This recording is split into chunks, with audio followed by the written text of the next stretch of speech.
مع دقيقة المثمر كل يوم نصائح زراعية من أجل فلاحة عصرية مربحة وأكثر مردودية.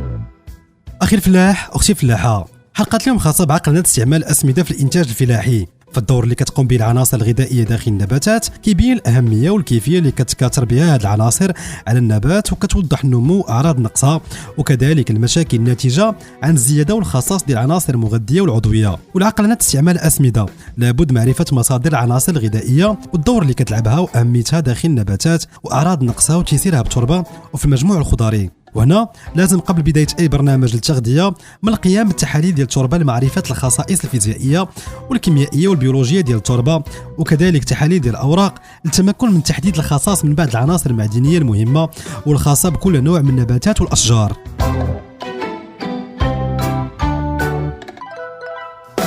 أخي الفلاح، أختي الفلاحة، كل نبات كيحتاج لعناصر أساسية بكميات مثلى لإعطاء نمو سليم، ولهذا فالتوازن النسبي بين عديد من هذه العناصر عنده تأثير وأهمية حيوية في حياة النبات. فالزيادة الكبيرة بحال النقص الكبير للكثير من العناصر المعدنية بحيث كيعملوا على إحداث خلل في التوازن النسبي بين العناصر الغذائية، والزيادة في العناصر بحال نقص العناصر كتؤدي لظهور أعراض مرضية، وبالتالي فدراسة الزيادة المعدنية في التربة أو في النبات مهمة جدا.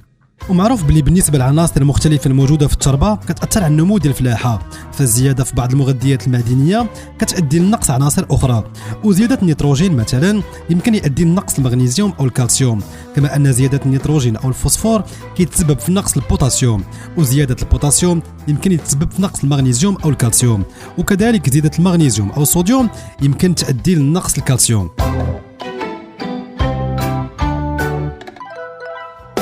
أخي الفلاح، أختي الفلاحة، فباش نستعملوا وننجحوا برنامج ديال التسميد بالعقل لازم نحترموا ونتبعوا 4 ديال المبادئ في استعمال الأسمدة. فالمبدأ الأول هو الانطلاق من تحاليل التربة وديال الأوراق باش نحدوا المصدر ديال الأسمدة ونوعها. المبدأ الثاني هو احترام الكميات الخاصة من كل نوع من الأسمدة في إطار البرنامج المتكامل ديال التغذية.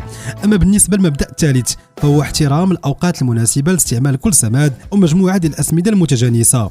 والمبدأ الرابع كيعتمد على احترام المكان والعمق المناسب فين نحطوا الأسمدة، سواء ديال سباق الأرض ولا ديال التغطية، حسب نوع الفلاحة، واش في البور أو في السقوي، وكذلك طريقة ديال السقي، واش بالربطة أو بالتنقيط. وفي الأخير أخي الفلاح، أختي الفلاحة، لازمك تاخذ بعين الاعتبار زيادة على المبادئ 4 اللي قدمنا لكم، الموالمة بين أنواع ديال اللاكري بيناتها باش تنجحوا البرنامج ديال الأسمدة وترفعوا من الإنتاجية والجودة ديال الفلاحة ديالكم. والله معين.